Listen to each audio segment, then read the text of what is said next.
Please like the video. Thank you. Don Fraser ने पीछे हटकर पूछा, तुम कौन हो? किस तंजीम से ताल्लुक रखते हो? देखो, मेरे गुरुदेव के बारे में तुम्हें कुछ मालूम नहीं। वो बहुत खतरनाक है।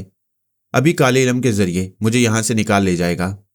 पोमी ने कमरे में आकर कहा, तुम्हें गुरुदेव पर यकीन है, फिर भी खौफ से मरे जा रहे हो? आराम से बैठो। वो एक कुर्सी पर बैठते हुए बोला, क्या तुमने गुलाम बाकी को अगवा किया है? वो दूसरी कुर्सी पर बैठते हुए बोली, तुम सवाल नहीं करोगे, सिर्फ जवाब दोगे। उस बंगले में शारपर और बहराम गंगोली के अलावा और कौन है? मैं तुम्हारे सवाल का जवाब नहीं दूंगा। पोमी ने एक जवान को बुलाकर कहा, रिवॉल्वर की नाल कनपटी से लगा दो।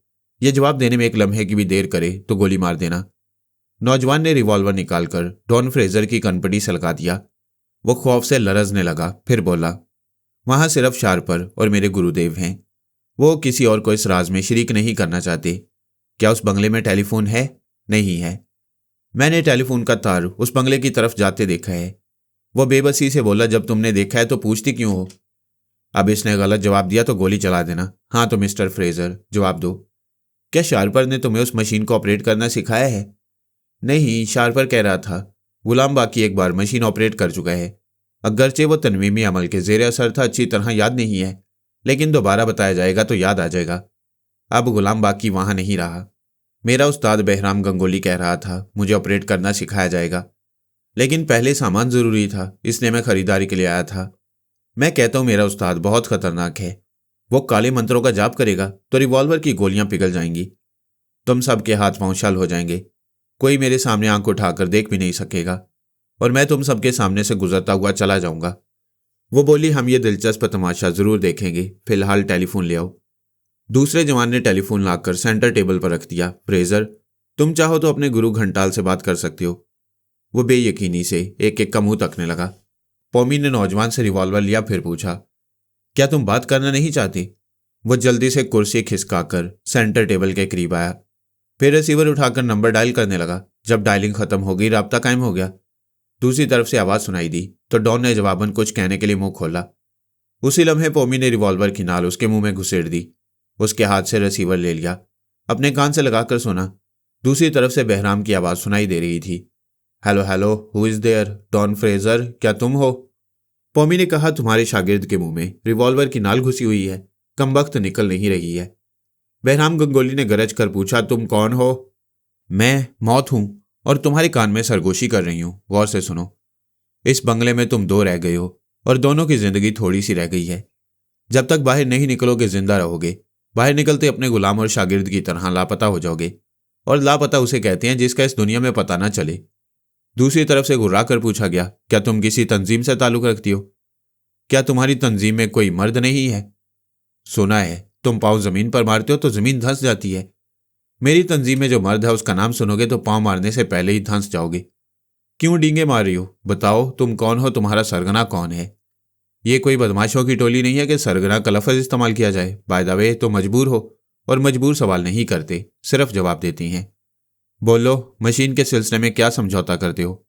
कैसी मशीन? तुम किस मशीन की बात कर रही हो? ख्वामखान जान बनकर वक्त ज़ाया मत करो। उस मशीन पर तुम लोगों का साया भी नहीं पड़ सकेगा।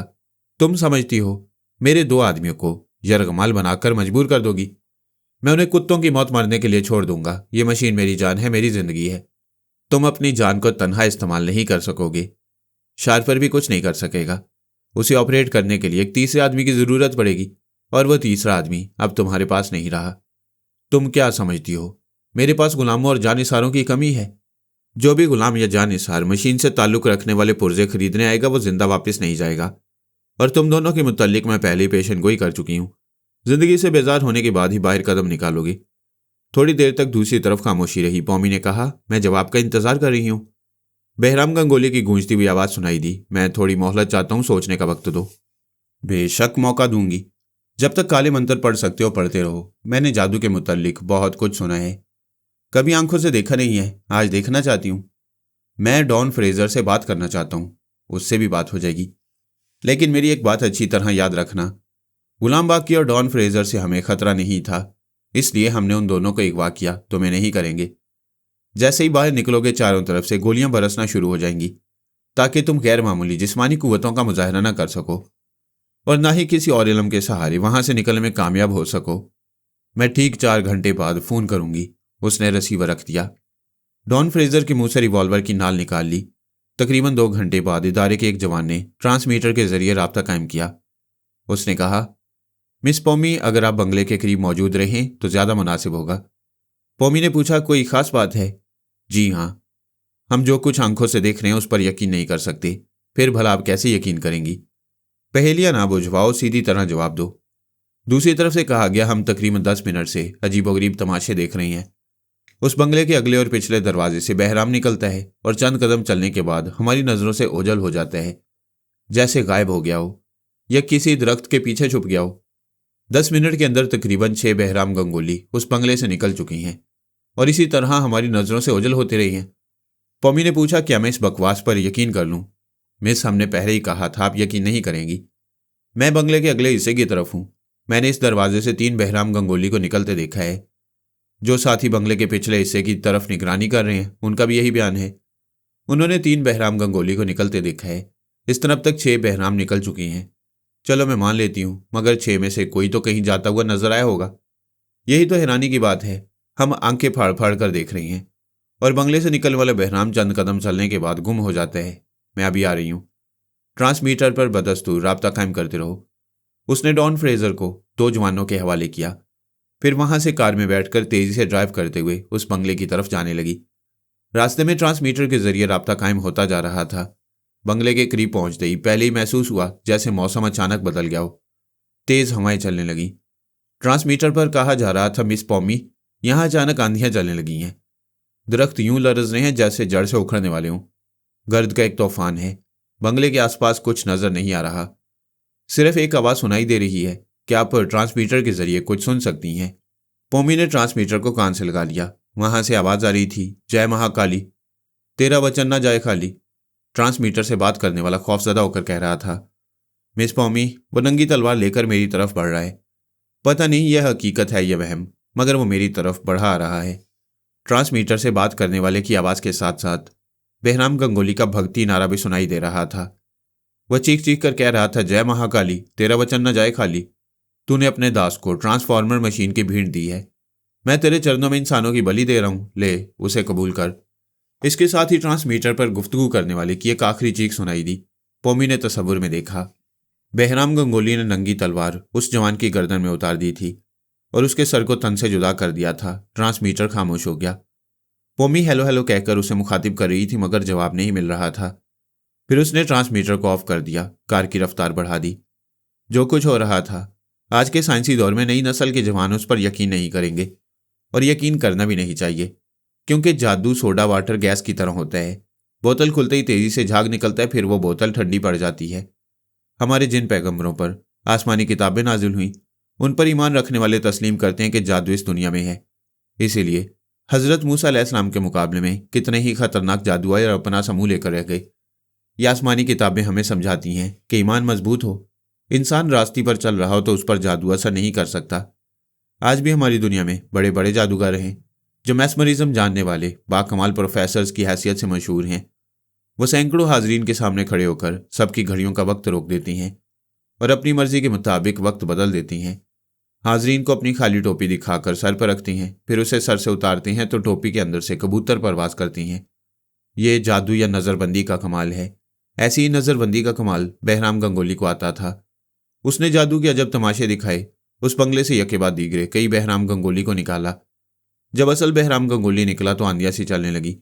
हर तरफ गर्दो गुबार छा गया और वह नंगी तलवार लिए नजर आया, जिसने ट्रांसमीटर पर गुफ्तगू करने वाले की गर्दन उड़ा दी। पॉमी का जी चाहता था ख्याल ख्वानी की परवाज की तरह पलक झपकते ही बहराम तक पहुंच जाए, मगर यह मुमकिन नहीं था। वह ज्यादा से ज्यादा रफ्तार बढ़ाकर उस बंगले के करीब पहुंचती जा रही थी। करीब पहुंचते उसने ब्रेक लगाने शुरू कर दिए। थोड़ी दूर जाकर रुक गई। कार रुकते रुकते दूसरी तरफ घूम गई। अच्छा हुआ कि घूम गई। गर्दो गुबार के तूफान के बावजूद बंगले से एक गाड़ी निकलती हुई नजर आई थी, जो इसी रुख पर जा रही थी और बड़ी तेज रफ्तारी से जा रही थी। पॉमी ने अपनी गाड़ी उसके पीछे लगा दी। उसने देखा जो गाड़ी आगे जा रही थी उसकी छत पर अच्छा खासा सामान बंधा हुआ था। वो क्या था दूर से समझ में नहीं आ सकता था, मगर पॉमी समझ सकती थी। वो यकीनन ट्रांसफॉर्मर मशीन होगी। उसके बगैर बहराम गंगोली फरार होने का तसव्वुर भी नहीं कर सकता था। पता नहीं यह काले अमल का नतीजा था या सचमुच आंधी चलने लगी थी। काले जादू पर यकीन रखने वाले इसे बहराम गंगोली का कमाल समझ सकते थे, और ना समझने वालों के लिए ये कुदरती हालात थे जो बहराम के हस्बे हाल थे। हर तरफ गर्दो गुबार का एक तूफान था। आगे जाने वाली गाड़ी धुंधली सी नजर आ रही थी। वो हाईवे पर जा रहे थे। उस रास्ते पर शाजो नादिर ही गाड़ियां नजर आती थीं। पोम्मी खतरनाक हद तक रफ्तार बढ़ा रही थी। इसके बावजूद बहराम गंगोली की गाड़ी तक पहुंच नहीं पा रही थी। मालूम होता था वो भी आंधी तूफान की रफ्तार से जा रहा है, बल्कि उससे दूर होता जा रहा है। वो गाड़ी कभी दिखाई देती और कभी धुंध में छुप जाती। तकरीबन आधे घंटे तक ताक्कुब करते रहने के बाद पता चला आगे जाने वाली गाड़ी वो नहीं है जिसका वो पीछा करती आ रही है। अगरचे इस गाड़ी की छत पर भी सामान था, मगर वो सामान कुछ और था। बहराम गंगोली की गाड़ी या तो दूसरे रास्तों में से किसी पर मुड़ गई थी या इसी हाईवे पर मीलों दूर निकल गई थी। पोमी ने रफ्तार और बढ़ा दी। गर्दो गुबार के तूफान ने उलझा दिया था, बल्कि भटका दिया था और बहराम को निकल जाने का मौका दिया था। उसने ट्रांसमीटर के जरिए अपने आदमियों से रब्ता कायम किया। उन्हें हदायत दी फौरन हेलीकॉप्टर के जरिए उसे तलाश किया जाए। वो हाईवे से जाने वाली मुख्तलिफ सड़कों में से किसी पर जरूर नजर आएगा। उसकी कार का रंग नीला है। छत पर सामान बंधा हुआ है। वह थक हार कर हाईवे के एक रेस्तोरां में पहुंच गई। वहां हल्का सा नाश्ता करने के बाद कॉफी पी रही थी। ऐसे ही वक्त में उसके पास पहुंचा। वह तमाम रुदात सुनाने लगी। उसकी रुदात एक तरफा थी। हम नहीं जानते थे दूसरी तरफ बहराम गंगोली के साथ क्या हो रहा है और वो क्या कर रहा है।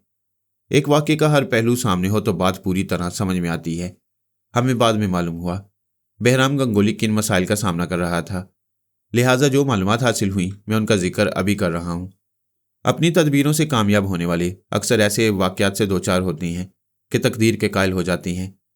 बहराम ने अपनी तदबीरों से और अपनी कोशिशों से दुनिया के खतरनाक उलूम सीखे।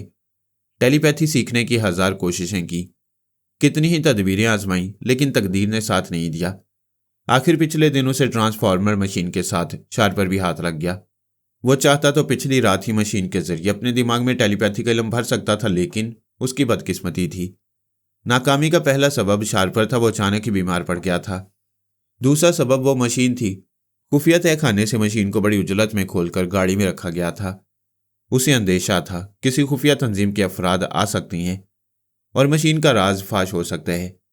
बहरहाल उजलत में मशीन को मुंतकिल करने का नतीजा ये हुआ कि उसके कुछ पुर्जे तहखाने में रह गई या तहखाने से गाड़ी तक लाने के दौरान कहीं गिर पड़े, जिसकी वजह से वो मशीन फिलहाल नाकार हो गई थी।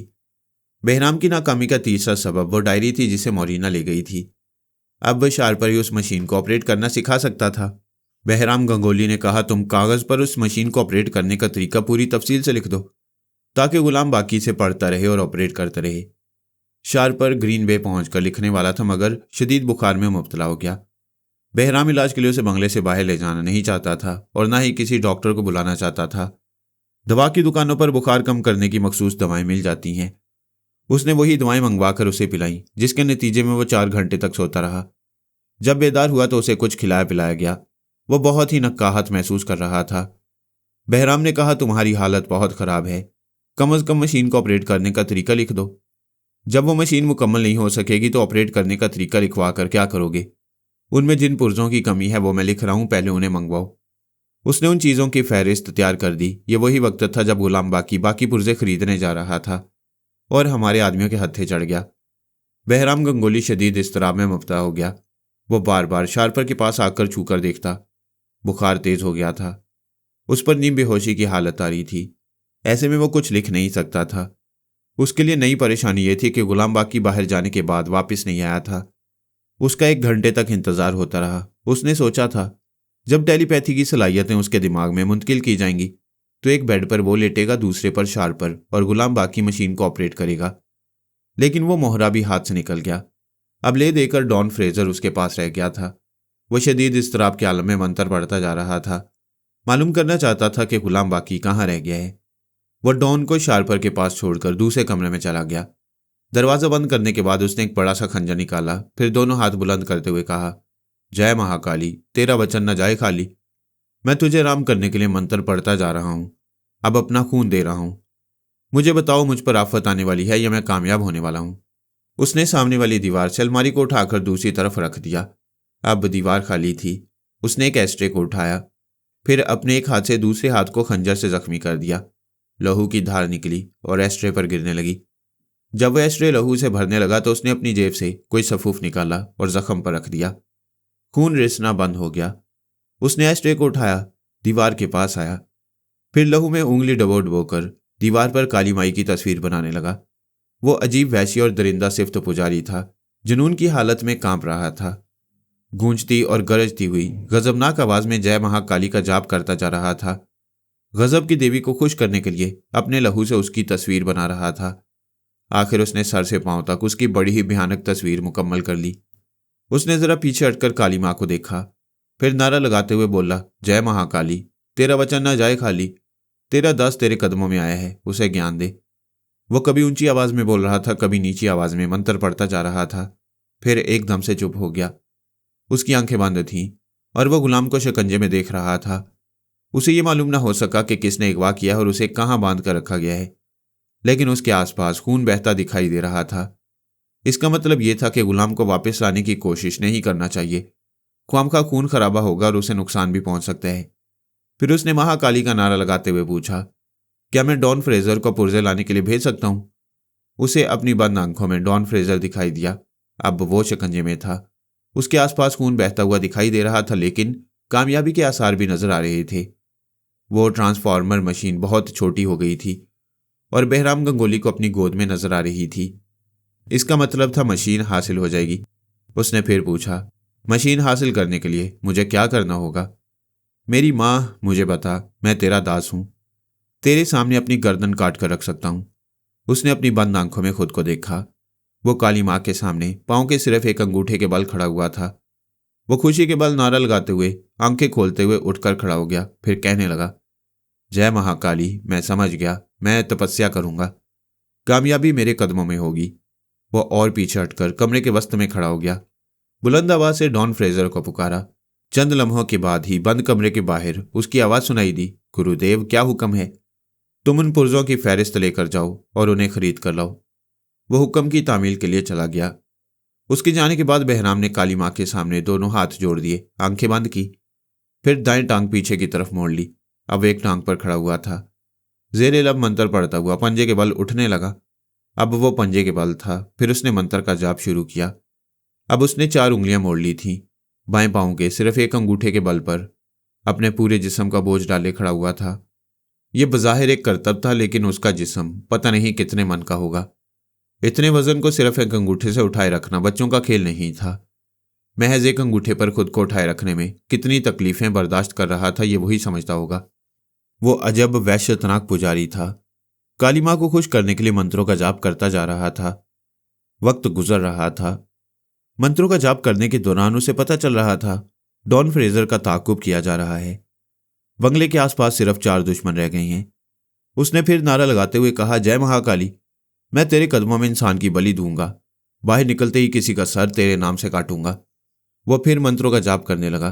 तब उसे महसूस हुआ जैसे उसके अंदर से वो खुद निकल रहा है और कमरे के बाहर जा रहा है। शायद उसका हमजाद होगा। वो ट्रांसफॉर्मर मशीन की एक अटैची उठाकर ले जा रहा था और बाहर खड़ी हुई एक गाड़ी की छत पर रख रहा था। फिर उसने महसूस किया उसके अंदर से दूसरा बहराम गंगोली निकल रहा है। वो भी ट्रांसफॉर्मर मशीन की दूसरी अटैची उठाकर ले जा रहा था और गाड़ी की छत पर रख रहा था। ये वही वक्त था जब हमारे एक आदमी ने ट्रांसमीटर के जरिए पौमी को इतला दी थी कि यके बाद दीगरे 6 बहराम गंगोली उस बंगले से निकल चुके हैं और नजरों से ओझल होते जा रही हैं। बेशक हमारी दुनिया में जादू है, लेकिन जादू एक गुब्बारे की मानंद है। इंसानी हौसले और जहानत के आगे इस गुब्बारे से हवा निकल जाती है। पौमी ये सुनते ही चल पड़ी थी। उसका ईमान था कि वह अपने हौसलों से उस जादूगर को मुंह तोड़ जवाब देगी और उसे भागने का मौका नहीं देगी। फिलहाल वह फरार होने में किसी हद तक कामयाब हो चुका था। शार्पर गाड़ी की पिछली सीट पर लेटा हुआ था। उसे बुखार नहीं था, लेकिन कमजोरी महसूस कर रहा था। बहराम गंगोली ड्राइव करता हुआ अगले हिस्से में बुड़बुड़ा रहा था, आखिर कब तक बीमार पड़ा रहेगा? मैं जान पर खेलकर मशीन ले आया हूं। हमारे 2 आदमी हाथ से निकल गए। मशीन को ऑपरेट करने वाला कोई तीसरा आदमी नहीं। कम से कम मुझे ऑपरेट करने का तरीका समझा दे, एक कागज पर लिख दे। क्या तेरे हाथों में इतना भी दम नहीं है? शार्पर बड़ी मुश्किल से उठकर बैठ गया। कहने लगा, किसी महफूज जगह चलो, मैं लिखने की कोशिश करूंगा। उसने गाली देते हुए कहा, कोई महफूज जगह नहीं है, यहीं लिखो। तुम्हारा तो दिमाग खराब हो गया है। अव्वल तो चलती गाड़ी में लिख नहीं सकता, दूसरा लिखने के लिए जहनी यकसुई की जरूरत है। खूब सोच समझकर वो तरीका लिखना होगा, जरा सी भी गलती हो जाएगी तो तुम्हें नुकसान पहुंच सकता है। वो घुराते हुए बोला, तू मुझे नुकसान से डरा रहा है, अपना काम निकाल चुका है। मैंने तेरे दिमाग को फौलाद बना दिया है, कोई टेलीपैथी जानने वाला तेरे अंदर नहीं आ सकता।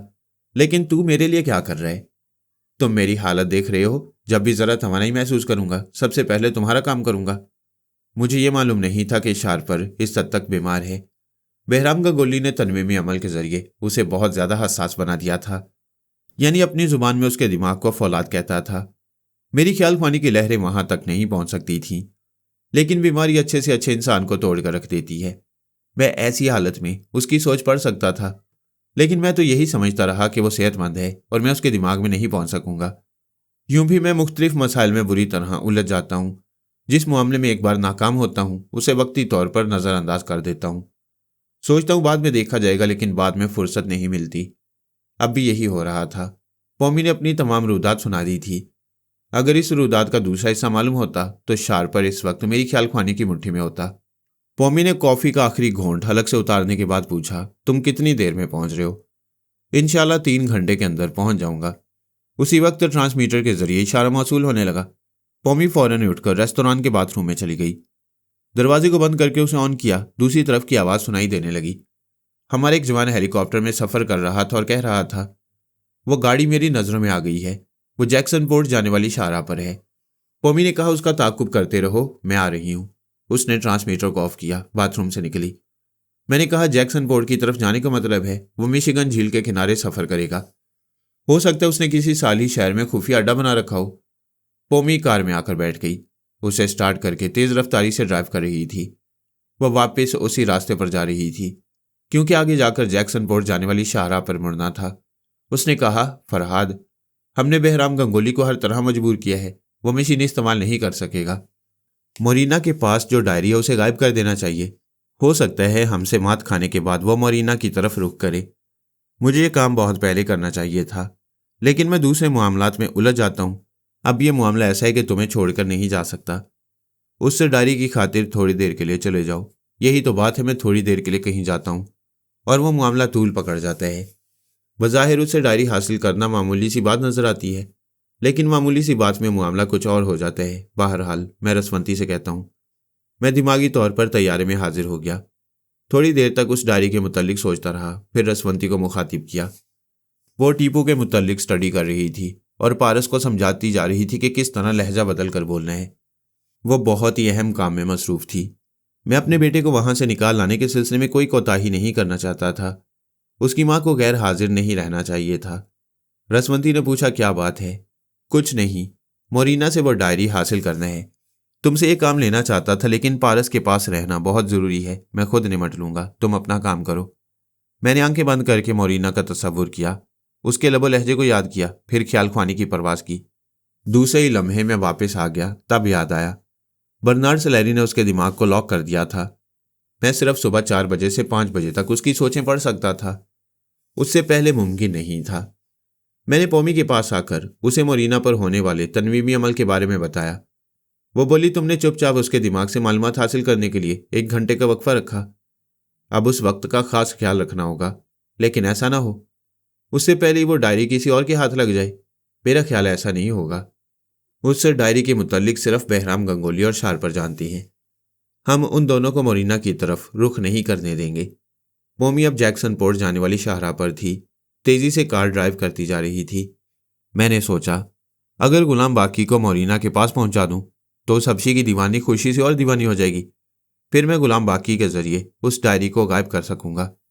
ये सोचकर मैंने फिर रसवंती को मुखातिब किया। वो बोली, तुम कुछ ज्यादा ही परेशान लगती हो। ऐसी कोई बात नहीं है, दरअसल मैं गुलाम बाकी और मोरीना को ट्रैप करना चाहता हूँ। तुम थोड़े थोड़े वक्फे से पौमी के दिमाग में पहुंचती रहो। जैसे ही वो बहराम गंगोली के करीब पहुंचे मुझे इतला दे देना, बस इतना ही काम है। बाकी तुम अपने बेटे पर तवज्जो देती रहो। मैं गुलाम बाकी के पास पहुंच गया। वो अपने अंदर बेचैनी महसूस कर रहा था। उसकी दिमागी तवानाई बहाल नहीं हुई थी, मगर तनवीमी अमल के ज़रिए असर पराई सोच की लहर को महसूस कर रहा था। बेचैनी इस बात की थी कि कमजोरी के बायस सांस रोककर उस सोच की लहर को दिमाग के बाहर धकेल नहीं सकता था। उसे जिस खुफिया अड्डे में छुपाकर और बांध कर रखा गया था, वहां हमारे 2 मुसल्ला जवान थे। मैंने एक को मुखातिब करते हुए कहा, इसकी दिमागी तवानाई बहाल होने वाली है, एक इंजेक्शन लगाओ ताकि और कुछ देर कमजोर रहे। फिर मैंने गुलाम को मुखातिब करते हुए पूछा, क्या मेरे लबो लहजे से मुझे पहचान सकते हो? वो सोचने लगा। मैंने कहा, मैं फरहाद अली तैमूर हूं। वो लेटा हुआ था, जरा सीधा होकर बैठ गया। आखिर मुसलमान था। उसने बेइख्तियार सलाम किया। हालांकि मैं उसके आका का दुश्मन था, वो भी ये जानता था। इसके बावजूद उसने एक मुसलमान की हैसियत से अपना फर्ज अदा किया। मैंने उसे सलाम का जवाब दिया, फिर कहा, हमारे मजहब में कोई किसी का गुलाम नहीं होता, ये बात तुम अच्छी तरह जानते हो। बेशक जानता हूं, मगर हमारी कौम हमेशा गुलाम रही है। दुनिया की कोई शय हमेशा यकसा हालत में नहीं रहती। निज़ाम कुदरत के मुताबिक ज़र्रे ज़र्रे में तब्दीली होती रहती है। तुम तो बहुत ही लहीम शहीम हो, तुम्हारे अंदर तब्दीली क्यों नहीं आती? जनाब, मैंने आपका बहुत नाम सुना है। एक मुसलमान की हैसियत से आपकी बहुत इज्जत करता हूं, लेकिन आप मेरे आका के खिलाफ मुझे बहका नहीं सकेंगे। मैं जानता हूं तुम्हारी रग रग में गुलामी का जहर भरा हुआ है। तुम बहुत काम के आदमी हो, मगर गुलामी ने तुम्हें किसी काम का नहीं छोड़ा। अब मैं तुम्हें बहुत ही कारआमद बनाऊंगा। हमारा वो मुसल्ला जवान हाथ में सिरिंज लिए कमरे में दाखिल हुआ। गुलाम उसे देखते ही मचलने और तड़पने लगा। उसे इस बुरी तरह रस्सियों से बांधा गया था कि वो निजात हासिल नहीं कर सकता था। उसने पूछा, फरहाद साहब, ये क्या है? काली माई के दास, शैतान के चेले ने तुम पर तनवीमी अमल के जरिए गुलामी का जहर भर दिया है। मैं ये जहर तुम्हारे दिमाग से निकाल दूंगा। तनवीमी अमल के जवाब में तनवीमी अमल करूंगा। मेरे इशारे पर उस जवान ने गुलाम बाकी के बाजू में सिरिंज की सुई पैबस्त कर दी। वह इनकार कर रहा था, सर इधर से उधर हिला रहा था, मगर बाकी जिस्म इस तरह रस्सियों से बंधा हुआ था कि वो हिल नहीं सकता था। चंद सातों के बाद ही वो मचलना और तड़पना भूल गया। उसके हाथ पांव ढीले पड़ने लगे। वो सामने वाली दीवार को तकने लगा, मेरी सोच की लहरों को सुनने लगा। वह मजबूती से बंधा हुआ बैठा था। मैंने कहा, आराम से लेट जाओ। वो मेरा हुक्म शायद ना मानता, लेकिन हाथ पांव ढीले पड़ चुके थे। वो खुद ही लेटना चाहता था, इसलिए लेट गया। मैंने कहा, अपने दिमाग को मेरे हवाले कर दो, जिस्म को ढीला छोड़ दो। क्या खाक ढीला छोड़ दूं? हर तरफ से तो बंधा हुआ हूं। तुम मेरी बात मानते रहो, मैं रस्सियां खुलवा रहा हूं। वो जवान मेरे हुक्म के मुताबिक उसकी रस्सियां खोलने लगे। अब वो उठ नहीं सकता था, अपने पैरों पर खड़ा नहीं हो सकता था। उसके असाब कमजोर हो रहे थे, दिमाग शल हो रहा था। मैंने कहा, आंखें बंद कर लो, जिस्म को ढीला छोड़ दो। वो मेरी हदायत पर अमल कर रहा था। तुम्हारा दिमाग बहुत कमजोर हो चुका है, इस वक्त सिर्फ मेरी आवाज़ सुन रहा है और रफ्ता रफ्ता दुनिया की तमाम आवाज़ों से गाफिल हो रहा है। उसकी आंखें बंद होती जा रही थीं। उसकी समात महदूद होते हुए सिर्फ मेरी आवाज़ सुन रही थी। मैं तनवीमी अमल के असूलों के मुताबिक उसे ट्रांस में ला रहा था। थोड़ी देर की जद्दोजहद के बाद वो मेरा मामूल बन गया। मैंने कहा, गुलाम बाकी, तुम जिससे मुतासिर हो उसका नाम लो। वो ख्वाबीदा लहजे में बोला, बहराम गंगोली। उसने तुम पर तनवीमी अमल किया है? जी हाँ, किया है। उसने तुम्हारे दिमाग को बहुत ज़्यादा हसास बनाया है? जी हाँ, बहुत ज़्यादा हसास बनाया है। मैं तुमसे पूछता हूँ, तुम कौन हो? अहमद अल बाकी। मैं कौन हूँ? मेरे आमिल फरहाद अली तैमूर। क्या तुम मामूल की हैसियत से अपने आमिल की हर बात पर अमल करोगे? जी हाँ, मैं आपकी हर बात पर अमल करूंगा। मेरा पहला हुक्म है, तुम बहराम गंगोली से मुतासिर होना भूल जाओ। मैं बहराम गंगोली से मुतासिर होना भूल जाऊंगा। तुम बहराम गंगोली के तनवीमी अमल से निकल चुके हो। मैं बहराम गंगोली के तनवीमी अमल से निकल चुका हूं। मैं तुम्हें हुक्म देता हूं, तुम आइंदा किसी के गुलाम नहीं बनोगे, किसी की गुलामी नहीं करोगे। वो मेरी बातें दोहराने लगा। मैंने कहा, तुम आइंदा फरहाद अली तैमूर के जानिसार दोस्त बनकर रहोगे। उसने कहा, मैं आइंदा फरहाद अली तैमूर का जानिसार दोस्त बनकर रहूंगा। आइंदा तुम्हारा दिमाग इस कदर हसास होगा कि पराई सोच की लहर महसूस करते ही सांस रोक लोगे, किसी को अपने दिमाग में बोलने नहीं दोगे। वो फिर मेरी बातें दोहराने लगा। मैंने कहा, जब तुम्हारे हसास दिमाग को पराई सोच की लहर महसूस हो तो उससे कोड वर्ड पूछ लेना। अगर वो कहे फरहाद ऑन जीरो चैनल, तो उसके लिए दिमाग के दरवाजे खोल देना। वो मेरे अहकामात दोहराता जा रहा था और अहद करता जा रहा था। मेरे एक एक हुक्म की तामील करता रहेगा। मैंने आखिर में कहा, मैं तुम्हें सख्ती से हुक्म देता हूं, अपने दिल दिमाग से गुलामी को बिल्कुल निकाल दो। उसने कहा, मैं सख्ती से अहद करता हूं कि गुलामी को यकसर भुला दूंगा। मैंने पूछा, मैंने इस अमल के दौरान जितने अहकामात तुम्हें दिए हैं, क्या सब याद हैं? जी हाँ, सब याद हैं। उसमें सबसे अहम हुक्म कौन सा है? वो चंद सातों के लिए खामोश रहा, फिर बोला, सबसे अहम हुक्म यह है कि मैं गुलामी को यकसर भुला दूं और आपका जानिसार दोस्त बनकर रहूं। शाबाश, अब तुम जा निसारी और दोस्ती का सबूत दो और बताओ बहराम गंगोली और शार्पर की कमजोरी क्या हो सकती है? तुमने कुछ देखा है, कुछ समझा है? वो चंद लम्हों तक खामोश रहा, फिर उसने कहा, मेरी अकल ज्यादा काम नहीं करती, लेकिन मैंने बहराम गंगोली को परेशान देखा है। वो एक बार बुड़बुड़ा रहा था कि शार्पर बुरी तरह बीमार है। अगर ऐसे में कोई दुश्मन उसके दिमाग में पहुंचना चाहे तो आसानी से पहुंच जाएगा, और ये बात बहराम गंगोली के लिए परेशान कुन होगी। गुलाम बाकी ने यह मालूमात फराहम करके दिल खुश कर दिया। मेरा सबसे बड़ा दुश्मन शार्पर था और मैं अभी चंद लम्हों में उसके दिमाग तक पहुंच सकता था। यकीनन वो बीमार था और अब बीमार नहीं है। तब भी उसका दिमाग कमजोर होगा, मेरी ख्याल ख्वानी की लहरों को रोक नहीं सकेगा। मैंने कहा, बाकी तुमने वाकई वफादारी का सबूत दिया है। अब तुम आराम से 2 घंटे तक सोते रहो। जब नींद से बेदार होगे तो तनवीमी अमल को भूल जाओगे। उसने वादा किया और रफ्ता रफ्ता गहरी नींद में डूब गया। मैं थोड़ी देर तक उसके दिमाग में मौजूद रहा। फिर मैंने एक जवान को मुखातिब करते हुए पूछा, क्या तुम्हारे पास ट्रांसमीटर है? जी हाँ जनाब। तुम अपने किसी ऐसे साथी से राब्ता कायम करो जो हेलीकॉप्टर का इंतजाम कर सकता हो। गुलाम बाकी 2 घंटे बाद बेदार होगा। इसे यहां से शिकागो रवाना कर देना। इसके साथ किसी को जाने की जरूरत नहीं। मैंने सोचा और कोई खास बात तो नहीं रह गई। फिर मुझे याद आया, मैंने उसी जवान से कहा, अगर हेलीकॉप्टर हासिल करने और गुलाम को शिकागो रवाना करने में दुश्वारी पेश आए तो पौमी से ट्रांसमीटर के जरिए राब्ता कायम करना। मैं ये तमाम बातें समझाने के बाद पौमी के पास आ गया। उसे खुशखबरी सुनाना चाहता था कि मैं चश्मे जदन में शार्पर के पास पहुंचने वाला हूं। उस वक्त तक वह बहराम गंगोली के पास पहुंच चुकी थी। मेरी बातें सुनने के बाद उसने कहा, फरहाद, अब तुम किसी भी लम्हे उस पुरस्कार शख्स के अंदर पहुंच सकते हो जो खुद को फौलादी किला साबित करता रहा था, लेकिन तुम्हें मेरे पास मौजूद रहना चाहिए। बहराम गंगोली ज्यादा से ज्यादा 25 या 30 गज के फासले पर है। वो एक खंडरनुमा मकान के सामने गाड़ी रोककर उतर रहा है। शायद ये उसका खुफिया अड्डा है। मैंने हंसते हुए कहा, पौमी, जो मालूमात तुम फराहम कर रही हो मैं उससे ज्यादा बता सकता हूँ। भाई, मैं शार्पर के पास पहुंच रहा हूं, वहां रहकर तुम्हारी रहनुमाई करता रहूंगा। मेरा इंतजार करो। वो उनमें से नहीं थी जो एक जगह बुत बनकर इंतजार करते रह जाती हैं। वो कार से उतरकर तेजी से आगे बढ़ती हुई उस खंडरनुमा मकान के पिछले हिस्से में जा रही थी। मैं शार्पर के दिमाग में ऐसी सहूलत से उतर गया जैसे मक्खन पर उंगली का निशान उतर जाता है। खुदाया, तू क्या है? तेरी खुदाई क्या है? तेरे जैसा ना कोई पुरस्कार हो सकता है, ना कोई बरसरेआम हो सकता है। तू बातन भी है, जाहिर भी है, तू मख्फी भी है, मुनकशिफ भी है। लेकिन हम इंसान थोड़ी सी कुव्वत हासिल करने के बाद फिरौन और नमरूद बन जाती हैं, खुदाई का दावा करती हैं, तेरी तरह पुरस्कार रहना चाहती हैं, फिर अपने मुंह की खाती हैं। इससे शार्पर ने कितना परेशान किया था। सारी दुनिया को चौंका कर रख दिया था। सारी दुनिया के जुराइम पेशा अफराद, खतरनाक तंजीमें, सुपर ताकतें उससे ट्रांसफार्मर मशीन को हासिल करने के लिए इसे तलाश करती फिर रही थी, और अब वो मेरी मुट्ठी में था। या खुदा, मैं तेरा जितना शुक्र अदा करूं कम है। मैंने उसके दिमाग में पहुंचने के बाद खुद को जाहिर नहीं किया। यह देखना चाहता था कि बहराम आखिर करना क्या चाहते हैं, किस तरह खुद को और मशीन को छुपा कर रखेगा और किस तरह पौमी को डॉज देने की कोशिश करेगा। वो एक खंडरनुमा मकान के सामने गाड़ी से उतर गया था। उसके सामने शार्पर से ज्यादा मशीन अहम थी। मशीन के कई हिस्से अलग अलग अटैची में बंद कर दिए गए। गाड़ी रुकते ही बहराम गंगोली के जानिसार वहां पहुंच गई। उसके हुक्म के मुताबिक एक एक अटैची उठाकर उस मकान के अंदर ले जा रहे थे। मैंने शार्पर की सोच में कहा, इंसान अपने इक़्तिदार को हासिल करने के लिए कितने हथकंडे आजमाता है, तरह तरह की चालबाजियों से काम लेता है, फिर भी वो सारी जिंदगी हुकूमत नहीं कर सकता, इक़्तिदार कायम नहीं रख सकता। वो परेशान होकर सोचने लगा, मैं ऐसा क्यों सोच रहा हूं। मैंने उसकी सोच में कहा, शायद मेरा आखिरी वक्त आ गया है। मुझे अपनी सारी जिंदगी को याद करना चाहिए और अपने अमाल का हिसाब करना चाहिए। क्या मैंने किसी को एक पैसे का फायदा पहुंचाया? क्या मैंने अपने दोस्तों को नुकसानात से बचाया?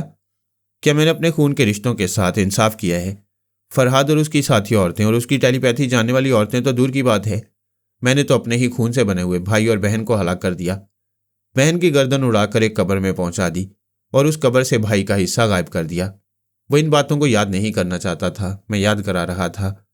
अब वो खुद ही सोचने लगा कि किस तरह उसने बहन का सर काटकर कब्र में पहुंचा दिया था, किस तरह भाई हार्पर को इतनी पिलाई थी कि वह दम घुटने के बाद मर गया था, और अब किस तरह अपने बड़े भाई आर्मर और सबसे छोटी बहन जोजो को रास्ते से हटा देना चाहता था, लेकिन फिलहाल मजबूर था। वह ऐसी सोचों में घिरकर परेशान हो गया था, बल्कि बौखला गया था। उसने एकदम से बदस्तूर होकर चीखते हुए कहा, बहराम गंगोली, इधर आओ, मेरे अंदर कुछ और है। मेरा ज़मीर मुझे बेदार करना चाहता है। मैं अपने ज़मीर की बात नहीं मान सकता। मैंने बहुत गुनाह और जुराइम किए हैं। पता नहीं क्यों मुझे उन सब का एहसास हो रहा है। प्लीज़ मुझे अपने काले अमल से बचाओ। मुझे ज़मीर की बेदारी से दूर, बहुत दूर ले जाओ। बहराम गंगोली ने पिछली सीट का दरवाज़ा खोलकर उसके शाने को थपथपाते हुए कहा, तुम मेरी ज़िंदगी में बहुत अहमियत रखते हो। मैं ना तो तुम्हें मरने दूंगा, ना ही तुम्हारे ज़मीर को बेदार होने दूंगा। आओ मेरे साथ। उसने हाथ थाम लिया। शार्पर उसका सहारा लेकर गाड़ी से बाहर आया। बहराम गंगोली अपने जानिसारों से कह रहा था, गाड़ी से उतारा हुआ तमाम सामान झील के किनारे रख दो। मैंने पौमी के पास पहुंचकर उसे बताया, तमाम सामान झील के किनारे रखा जा रहा है। उसने पूछा, क्या तुम शार्पर के पास पहुंच गए हो? बड़ी आसानी से उसके दिमाग में जा सकता हूं। फिर तो गंगोली का बाप भी उस मशीन को नहीं ले जा सकेगा। शार्पर उसके साथ चलता हुआ मकान के अंदर आया। मकान वाकई खंडर था। जगह जगह चमगादड़ें और मकड़ी के जाले तने हुए दिखाई दे रहे थे। रात का अंधेरा छा गया था। बहराम के जानिसार टॉर्च के जरिए रास्ता दिखा रहे थे। शायद इस मकान का एक आध कमरा रहने के काबिल हो। फिलहाल तो रहने का सवाल पैदा नहीं होता था। बहराम गंगोली इस मशीन की हिफाजत के सिलसिले में बहुत परेशान था। उसने समझ लिया था कोई लड़की उसका पीछा करती हुई वहां तक पहुंच गई है। अगर वो तन्हा है तो उसे चुटकी में मसल देगा, लेकिन उसके पीछे कोई खतरनाक तंजीम है तो वो मुसीबत बन जाएगी। लिहाजा अब वो मशीन को अपने काले अमल के जरिए कहीं छुपा देना चाहता था ताकि कोई इंसानी आंखों से देख ना सके। शार्पर बीमारी के बायस कमजोर हो चुका था, ख्याल ख्वानी नहीं कर सकता था। बहराम गंगोली ने उस पर जो तनवीमी अमल किया था, फिलहाल वह बेकार हो चुका था। मैं दिमाग की कमजोरी के बायस किसी वक्त भी उसके दिमाग में पहुंच सकता था। हर जी शऊर ये तस्लीम करता है कि कुदरत और मशीन में ज़मीन आसमान का फ़र्क है। कुदरत जो सलाहियतें हमें अता करती है वो पायदार होती हैं। मशीन के ज़रिए टॉनिक तैयार किया जाए या अनाज उगाया जाए, उनसे कुदरती तवानाई कभी नहीं मिल सकती। यही वजह थी कि जब रोज़ाना के चेहरे को बिगाड़ा गया और उसे बदसूरती का एहसास हुआ और उसे दिमागी झटका पहुंचा तो उसके दिमाग से टेलीपैथी की सलाहियतें मिट गईं। शार्पर के साथ 2 बार ऐसा हुआ कि वो ख्याल ख्वानी ना कर सका। एक तो उस वक्त जब ट्रांसफार्मर मशीन से उसके दिमाग को मुंसलिक किया गया और उसकी सलाहियतें मोरीना के दिमाग में मुंतकिल की गईं तो वो बेहोश हो गया। होश में आने के चंद घंटों तक ख्याल ख्वानी नहीं कर सका। दूसरी बार आज बीमारी के बायस ख्याल ख्वानी करने के काबिल नहीं रहा, लेकिन टेलीपैथी की सलाहियतें किसी वक्त भी बहाल हो सकती थीं, क्योंकि अभी तक उसे अपनी बहन रोज़ाना की तरह दिमागी झटका नहीं पहुंचा था। जिस वक्त भी ऐसा शौक पहुंचता, ये टेलीपैथी की सलाहियतें उसके दिमाग से मिट जाती। बहराम गंगोली इस मशीन को ऐसी जगह छुपा देना चाहता था जहां हम पहुंच ना सकें। पौमी किसी भी लम्हे उस खतरनाक जादूगर से टकराने वाली थी। ऐसे में उसके पास मौजूद रहना लाजमी था। शार्पर अपने तनवीमी आमिल के साथ उस खंडर से गुजरता हुआ एक ऐसे कमरे में आया जो निस्बतन साफ सुथरा था। वहां वो आराम से लेट सकता था। बहराम गंगोली ने कहा, तुम आराम करो, जैसी मैं कामयाबी हासिल करूंगा मेरे आदमी तुम्हें मेरे पास पहुंचा देंगे। मैंने शार्पर की जुबान से कहा, मैं कमजोरी महसूस कर रहा हूं, क्या सो जाऊं? बेशक सो जाओ। अगर तुम गहरी नींद में रहोगे तो मेरे आदमी तुम्हें कंधे पर उठाकर मेरे पास पहुंचा देंगे। बस ये समझ लो कि मैं तुम्हें और मशीन को छोड़कर नहीं जा सकता। मैंने पौमी के पास आकर देखा। वह दूर ही दूर से एक लंबा चक्कर काटकर उस खंडरनुमा मकान के पिछले हिस्से में पहुंच गई। उस मकान से तकरीबन 25 गज के फासले पर झील का किनारा था। किनारे पर एक बड़ी सी मोटर बोट नजर आ रही थी। पौमी ने समझा शायद सामान इस मोटर बोट पर लादा जाएगा, लेकिन वह तमाम सामान यानी तमाम अटैची और बड़े बड़े सूटकेस जिनमें वो मशीन रखी हुई थी मैदान में लाकर रख दिया गया। थोड़ी देर बाद बहराम गंगोली आ गया। उसके जानिसार वहां से चले गए। उसके पास एक छोटा सा बैग था। उसने बैग खोलकर एक छोटा सा डिब्बा निकाला। फिर उसमें से सुरख सफूफ निकालकर उस सामान के चारों तरफ डालने लगा। गोया उसने सुरख सफूफ का एक दायरा बनाया। उस दायरे के अंदर वो ट्रांसफार्मर मशीन थी, यानी वो कोई अमलबंदी कर रहा था। पौमी अपनी आंखों से देख रही थी और उसे याद आ रहा था बाबा साहब के दायरे में जनाब शेख अल फारस ने उसे समझाया था, बेटी जादू एक हकीकत है, एक ऐसी हकीकत जिसे हम झूठ कह सकते हैं। झूठ शैतान से ताल्लुक़ रखता है और शैतान से ताल्लुक़ रखने वाली हर बात आर्जी और नापायदार होती है, किसी वक्त भी फना हो जाती है। लिहाजा झूठ से, शैतान से और जादू से कभी मरूब नहीं होना चाहिए। झील के किनारे गहरी तारीकी थी। कभी कभी टॉर्च की रोशनी में नजर आता था बहराम वहां क्या कर रहा है। फिर टॉर्च बुझ गई। साहिल और खंडर के सन्नाटे में उसकी आवाज़ सुनाई देने लगी। वह चीख चीख कर मंत्र पढ़ रहा था। 1 मिनट के अंदर ही अचानक रोशनी का झमाका सा हुआ। पौमी ने हैरानी से देखा। उस मशीन के चारों तरफ उसने सुरख सफूफ का जो छिड़काव किया था वो दायरे की सूरत में अलाव की तरह रोशन हो गया। वह सफूफ सुरख शोलों में बदल गया और वह शोले ज्यादा से ज्यादा बुलंदी की तरफ बढ़ते जा रहे थे। उनके दरमियान बहराम गंगोली गुम हो गया। ना वो नजर आ रहा था और ना अटैची केस और सूटकेस दिखाई दे रहे थे। शोलों के उस पार साहिल पर खड़ी हुई मोटर बोट भी नजरों से ओझल हो गई। तब पौमी की समझ में आया ये चालबाजी है। वो अपने जंतर मंतर से नजरबंदी करना चाहता है। देखने वाले की आंखों में धूल झोंक कर इस मशीन को लेकर भागना चाहता है। तब उसने ललकारते हुए कहा, बहराम गंगोली, मैं तुम्हारे मुकाबले पर तन्हा आई हूं। इन शोलों को पर्दा बनाकर छुपने की कोशिश ना करो, सामने आओ। शोले धीमे पड़ने लगे। उनकी बुलंदी जरा कम हुई तो बहराम नजर आने लगा। वो बड़ी बड़ी सुरख आंखों से घूर कर देख रहा था। फिर उसने पूछा, तू कौन है? जवाब सुनाई दिया, हप हप। इसके साथ ही वह फिजा में उछलते हुए कभी हाथों के बल कभी पांव के बल कलाबाजियां खाती हुई दाएं से बाएं दूर तक गई। फिर हा हप हप की आवाज के साथ फिजा में उछली, खला में कलाबाजी खाई। इसके बाद जमीन पर आकर दोनों पांव पर खड़ी हो गई, दोनों हाथ कमर पर रख लिए। उसकी तनी हुई गर्दन पूछ रही थी, क्या अब भी जवाब देना जरूरी है? वो गुर्रा कर बोला, अरे तू फरहाद की जिम्नास्टिक वाली है। वो भयानक अंदाज में कहकहा लगाने लगा। फिर बोला, मेरे सामने ये उछल कूद काम नहीं आएगी, ये जादू है, स्या जादू। मेरी तरफ छलांग लगा कर आएगी तो मुंह के बल गिरेगी। उसने हप हप का नारा लगाते हुए फिर फिजा में छलांग लगाई, उसकी तरफ लपकी। उसने जय महाकाली का नारा लगाते हुए उसकी तरफ एक फूंक मारी। वह यकबारगी कटे हुए शैतीर की तरह नीचे आकर जमीन पर औंधे मुंह गिर पड़ी। शदीद तकलीफ का एहसास हुआ। वो कहकहा लगाते हुए बोला, मैं ना कहता था मुंह के बल गिरेगी। वो सोच रही थी कैसे गिर पड़ी। आज तक जिम्नास्टिक के खतरनाक करतब दिखाने के दौरान उसे भूल चूक नहीं हुई थी। एक बार वैसे तने हुए तार पर करतब दिखा चुकी थी जहां ऊपर नीचे सांप ही सांप दिखाई दे रहे थे। ऐसे जहरीले गार में तने हुए आहनी तारों पर चलना बच्चों का खेल नहीं। बहरहाल उसने समझ लिया कि खुद से नहीं गिरी, ना ही उससे कोई गलती हुई, उसे शैतानी अमल ने गिराया था। वो उठकर खड़ी हो गई, दोनों हाथ कमर पर रखते हुए घूरते हुए बहराम को देखने लगी। वो कहकहा लगाने के बाद फिर मंत्र पढ़ रहा था, अंदाज बता रहा था मंत्र पढ़ते ही फिर उसकी तरफ फूंक मारेगा। पौमी तेज नजरों से देख रही थी। जैसे उसने फूंक मारने की कोशिश की, वह हप हप करती हुई कलाबाजी खाती हुई एक तरफ से दूसरी तरफ गई। ऐसा करने से पहले जहां खड़ी हुई थी वहां आग के शोले लपकते हुए आए थे, फिर बुझ गए। यानी उसने फूंक मारकर उसे शोलों में लपेटना चाहा था और नाकाम रहा। वो उधर घूम गया जिधर वो करतब दिखाती हुई गई थी। उधर मुंह करके मंत्र पढ़ने के बाद फूंक मारी, मगर वो हप हप करती हुई दूसरी जगह पहुंच गई। बहराम ने अपने काले जादू से चारों तरफ शोले भड़का दिए। वो दायरे नुमा शोलों के बाहर चक्कर काट रही थी, कभी इधर कभी उधर बिजली की तरह लपक रही थी। बहराम एक जगह खड़ा नहीं हो पाता था कि दूसरी तरफ पलटकर उसे देखना पड़ता था। अगर वो तमाम रात इधर से उधर पलटकर उसे देखता रहता तब भी परेशान न होता और ना ही थकन महसूस करता। परेशानी की बात यह थी कि वो मंत्र पढ़ते पढ़ते भूल जाता था, ध्यान बट जाता था। वो बिजली की तरह लपकती थी और यूं लगता था जैसे अभी आग के शोलों को पार करके उसके सर पर पहुंच जाएगी। उसकी अकल में ये बात आई कि पौमी की तरफ फूंके मारने की बजाय आग के शोलों को बुलंद करना चाहिए ताकि वो दायरे के अंदर ना आ सके। फिर उसने यही किया, जोर जोर से मंत्र पढ़ते हुए आग के शोलों का हवा देने लगा। इन्हीं लम्हात में उसे ऐसा लगा जैसे सर के पिछले हिस्से में किसी ने लोहे की सलाख दे मारी हो। वो एक टांग पर खड़ा मंत्र का जाप कर रहा था, अपना तवाजन बरकरार न रख सका। संभलते संभलते भी मुंह के बल जमीन पर गिर पड़ा। उसे पौमी की आवाज सुनाई दी, मैंने भी मिट्टी चिटा दी, हिसाब बराबर हो गया, अब नया हिसाब शुरू होगा।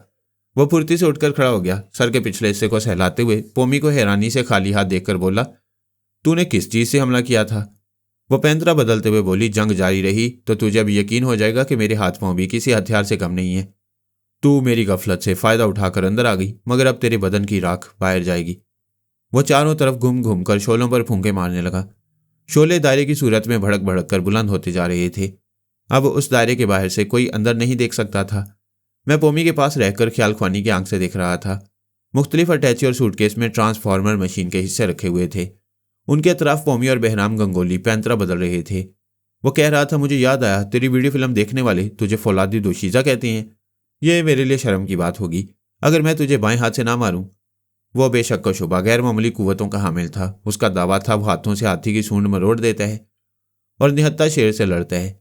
वो शेर की तरह गुराता हुआ आगे बढ़ा, उसे लड़ने का फन आता था। उसने अपनी दानिस्त में बड़ा कामयाब हमला किया था, लेकिन पौमी वहां नहीं थी। हा हप हप की आवाज के साथ ही फिजा में परवाज करती उसके सर के ऊपर से गुजर गई। जब उसने नाकाम हमले के बाद पलट कर देखा तो मुंह पर जबरदस्त ठोकर पड़ी। वो तिलमिला कर रह गया। उसे यकीन करना पड़ा वो गोश्त पोस्ट की है, मगर उस्ताद वाटसू रोकी ने उसे फौलाद बना दिया है। बहराम गंगोली ने कई हमले किए, लेकिन वो बिजली की तरह इधर से उधर लपकती रही। वो एक बार उसे गिरफ्त में लेकर साबित करना चाहता था कि पौमी उसके शिकंजे से नहीं निकल सकेगी, चूंटी की तरह मसली जाएगी, लेकिन वो एक बार भी हाथ नहीं आ रही थी। आखिर वो गुस्से से धारते हुए बोला, औरत आखिर औरत होती है, मर्द की तरह लड़ना नहीं जानती। अरे मर्द की बच्ची है तो एक जगह क्यों नहीं लड़ती, बंदरिया की तरह उछलती क्यों जा रही है? मैं एक बार। उसकी बात अधूरी रह गई। पौमी 5वीं बार उसके सर को ठोकर मारती हुई गुजर गई थी। हर बार यही महसूस होता था जैसे लोहे की सलाखें पड़ रही हूं। वो गैर मामूली कुव्वत बर्दाश्त का मुजाहरा कर रहा था। कोई और होता तो सर पर इतनी सलाखें खाने के बाद गिर पड़ता। तब उसने चौंक कर सोचा, अरे मुझे मर्दानगी दिखाना है या मशीन हासिल करना है? ये छोकरी करतब दिखाकर उलझा रही है। मुझे मशीन की फिक्र करना चाहिए, इससे बाद में निमट लूंगा। उसने यकबार की दोनों हाथ उठाकर जय महाकाली का नारा लगाया, फिर दोनों हाथ जोड़ दिए। उसके जुड़े हुए हाथों में वो तलवार आ गई जिससे वो काली माँ के चरणों में इंसानी गर्दनें काटकर बलि चढ़ाता था। पौमी की नजरें उसके हाथों पर जमी हुई थीं। वो शोलों की रोशनी में दाएं बाएं ऊपर नीचे तलवार चलाता हुआ उसकी आबोताब दिखा रहा था। फिर उसने यकबारगी हमला किया। हा हप हप वो तलवार की काट से निकल गई। उसकी धार एक सूटकेस पर पड़ी और ऊपर का चिरमी खोल कट गया। अंदर लोहे की मशीन थी। तलवार रुक गई, वरना सूटकेस 2 हिस्सों में तकसीम होकर बताता कि पौमी तकसीम होते होते रह गई है। बहराम गंगोली समझ रहा था वो लड़की उसका वक्त ज़ाया कर रही है, शायद उसके हमायती पहुंचने वाले हैं, फिर मशीन का हसूल दुश्वार हो जाएगा। ये सोचकर उसने फिर काला अमल किया। मंत्र पढ़ते पढ़ते बाएं पांव के अंगूठे पर खड़ा हो गया। पौमी ने हैरानी से देखा। एक अंगूठे पर तमाम जिस्म का बोझ उठाकर खड़े रहना हैरत अंगेज कमाल था। यह हैरानी और बढ़ गई जब उसने बहराम गंगोली के वजूद से एक और बहराम गंगोली को निकलते देखा। दूसरे के हाथ में भी तलवार थी। अब मुकाबले पर 2 थे, मगर हैरानी और बढ़ गई। बहराम के वजूद से तीसरा बहराम तलवार नहीं निकला, फिर चौथा, फिर 5वां। इस तरह 6 बहराम गंगोली उसे चारों तरफ से घेरने लगे। उसे अपने दिमाग में शेख अल फारस की आवाज़ सुनाई दे रही थी। यह हकीकत नहीं है वजूद सिर्फ एक बहराम गंगोली का है, बाकी नज़र का धोखा है। 5 तलवारें नुकसान नहीं पहुंचाएंगी, सिर्फ दहशत ज़दा करेंगी। महज एक तलवार से नुकसान पहुंचेगा। पौमी उलझ कर रह गई थी। चारों तरफ से घेरने वाले बहरामों में से असली बहराम की शनाख्त मुश्किल हो गई थी। उसकी सलामती इसी में थी कि वह असली तलवार को पहचानती रहे। उसे ज्यादा सोचने समझने का मौका नहीं मिला। वो सबके सब अचानक हमला करने लगे। उसने एक आध हमले से बचने की कोशिश की, फिर इसी में खैरियत नजर आई कि आग के दायरे से निकल आए। फिर वह एक बहराम के ऊपर से छलांग लगाती फिजा में कलाबाजी खाती हुई आग के दायरे से बाहर आई, लेकिन निजात नहीं मिली। वह तमाम तलवार बरदार भी बाहर चले आए। वह जब मुश्किल में थी, असल और नकल की पहचान नहीं हो रही थी। वह मुतवातिर हमले कर रहे थे। पौमी बचाव करने के दौरान एक तलवार की जद में आ गई। वह तलवार उसके बाजू पर आई, फिर बाजू और सीने को काटती हुई गुजर गई। एक लम्हे को यूं लगा जैसे उसके 2 टुकड़े हो गए हों, लेकिन वो साबत व सालम थी। खून की एक बूंद नहीं निकली, यानी वह फरेबे नजर था। उस पर हमला करने वाला असल नहीं था। वह फिर ताज़ा दम होकर जिम्नास्टिक के करतब दिखाने लगी। आइंदा लगने वाली दूसरी तलवार असल हो सकती थी।